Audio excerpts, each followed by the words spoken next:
திருச்சி மாவட்ட தீயணைப்புத்துறை அதிகாரி திரு சக்தி நாராயணா நம்மிடையே தொலைபேசி வாயிலாக இருக்கிறார். அவரிடத்தில் பேசலாம். வணக்கம் திரு சக்தி நாராயணா. இப்போ அந்த வெடிமருந்து ஆலையில என்ன மாதிரியான மீட்பு பணிகள் எல்லாம் நீங்க நடத்திட்டு வரீங்க? மேடம், இப்ப ஆக்சுவலா உப்பிலியபுரம் ஸ்டேஷன் லிமிட்ல ஒரு வெற்றிவேல் எக்ஸ்ப்ளோசிவ் ஃபயர் ஆயிருக்கு.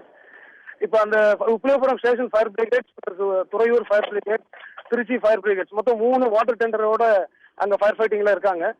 ஃபயர் அண்டர் கண்ட்ரோல் சொல்லிட்டாங்க. ஃபியூம்ஸ் மட்டும் கொஞ்சம் கொஞ்சம் அங்கங்க இருக்குன்னு சொல்லியிருக்காங்க. இப்போ நம்ம water spray and foam spray மூலியமா ஃபயரை கம்ப்ளீட்டா கண்டெயின் பண்ணிட்டோம். இப்போ பிளாஸ்ட் ஆயிருக்கிற இடத்துல ரெஸ்கியூ ஒர்க்குக்கு நம்ம ஜேசிபி தேவைப்படுதுன்றதுனால ஜேசிபி இன்னும் ஒரு 10 மினிட்ஸ்ல வந்துடும். வந்த பிறகு எங்க ரெஸ்கியூ ஒர்க்கு ஃபாஸ்டா ஸ்டார்ட் பண்ணிடுவோம் மேம். திரு சக்தி நாராயணா, இப்போ அந்த வெடிமருந்து ஆலையில உள்ள வேற யாராவது மாட்டிட்டு இருக்காங்களா? ஏன்னா காலேஜ் ஷிஃப்ட்டுக்கு நிறைய பேர் அங்க வந்ததா தகவல் இருக்கு.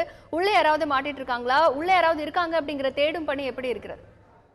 மேடம், இப்போ இது எங்களுக்கு ஆக்சுவலா அங்க இருக்கக்கூடிய யாராவது கம்பெனி ப்ரொடக்ஷன் மேனேஜர்ஸ் யாராவது சொன்னாதான் தெரியும்.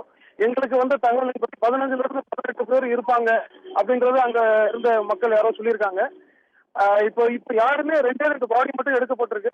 கம்ப்ளீட்டா பில்டிங் கொலாப்ஸ் ஆயிட்டதுனால அது அந்த கவுண்டிங் ஆஃப்டர் ரெஸ்கியூ தான் மேம் சொல்ல முடியும். திரு சக்தி நாராயணா, இப்போ அந்த வெடி விபத்தை பொறுத்த வரைக்கும் எத்தனை பேர் உயிரிழந்திருக்காங்க அப்படின்னு அதிகாரப்பூர்வமா சொல்ல முடியுமா? மேடம், இப்போ சொல்ல முடியாது ma'am. After police investigation and fire investigation வரும். இப்போ எங்க ரெஸ்கியூ டீம் அங்க ஸ்பாட்ல பாத்தீங்கன்னா பாடி எல்லாம் கம்ப்ளீட்டா பீசஸா இருக்கு. அங்கங்க ஸ்ப்ரெட் ஆகி தான் இருக்கே தவிர நம்ம கவுண்டிங்ல சொல்ல முடியாது மேம். திரு சக்தி நாராயணா, இதே போன்ற சம்பவம் வேற எங்கேயாவது நடைபெற்று இருக்கா? இதே போன்ற உயிரிழப்பு அதிக அளவில் எங்கேயாவது நடைபெற்று இருக்கிறதா? நம்ம திருச்சி டிஸ்ட்ரிக்ட் பொறுத்த வரைக்கும்.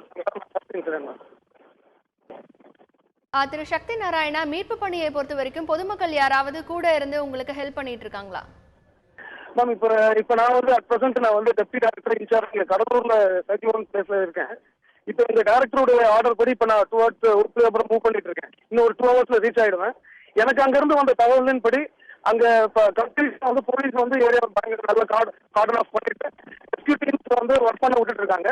எங்களுக்கு இப்போ ஆல்மோஸ்ட் ஃபயர் ஃபைட்டிங் முடிஞ்சிட்டு இப்போ ஜஸ்ட் கூலிங் ஒர்க் மட்டும் போயிட்டு இருக்கு. வாட்டர் ஸ்ப்ரே மூலமா கூலிங் மட்டும் போயிட்டு இருக்கு. உள்ள இருக்கிற பாடியெல்லாம் ரெஸ்கியூ பண்றதுக்கு நமக்கு எமர்ஜென்சி ரெஸ்பாண்டர் அண்ட் ஜேசிபி வந்த பிறகுதான் மேம் அந்த ஒர்க் எல்லாம் முடியும். கலெக்டர் அண்ட் ஸ்பாட்ல தான் இருக்காங்க. திரு சக்தி நாராயணா, உள்ள இருக்கிற பாடிஸ் எல்லாமே ரெஸ்கியூ பண்றதுக்கு எவ்வளவு மணி நேரம் தேவைப்படும்? மேம், இப்போ அந்த பில்டிங் கொலாப்ஸ் ஆயிருக்கிறத வச்சு பார்க்கும்போது எனக்கு ரஃபா 4-5 ஹவர்ஸ் ஆகும் மேம். அந்த டெப்ரிஸ் எல்லாம் ரிமூவ் பண்ணிட்ட பிறகுதான் நம்ம சொல்ல முடியும். 4-5 ஹவர்ஸ் ஆகும். திரு சக்தி நாராயணா, இப்ப திருச்சியை பொறுத்த வரைக்கும் அங்க மழை கொண்டிருப்பதனால மீட்பு பணிகள்ல பாதிப்பு இருக்கு அப்படின்னு சொல்றாங்க. இது பற்றி ஏதாவது தகவல்? மீட்பு பணியை பொறுத்த வரைக்கும் இப்ப எங்க டீம் அங்க ஃபுல் ஸ்விங்ல ஒர்க் பண்றாங்க. என்னன்னு பாத்தீங்கன்னா இப்போ நம்ம வாட்டர் ஸ்ப்ரே பண்றவங்க மழையும் பெஞ்சிட்டு இருக்கிறதுனால இப்போ அடுத்து நமக்கு ஃபயர் ஆகிறதுக்கு வாய்ப்பே இல்லை. ஃபுல் அண்ட் ஃபுல் இனிமேல் நம்ம அந்த ஜேசிபி சப்போர்ட்டோட எல்லாமே டெப்ரிஸ் எல்லாம் ரிமூவ் பண்ணிட்டு நம்ம ரெஸ்கியூ ஒர்க்கை முடிச்சிடலாம். மற்றபடி வேற எந்த டிஸ்டர்பன்ஸும் இல்லை மேம்.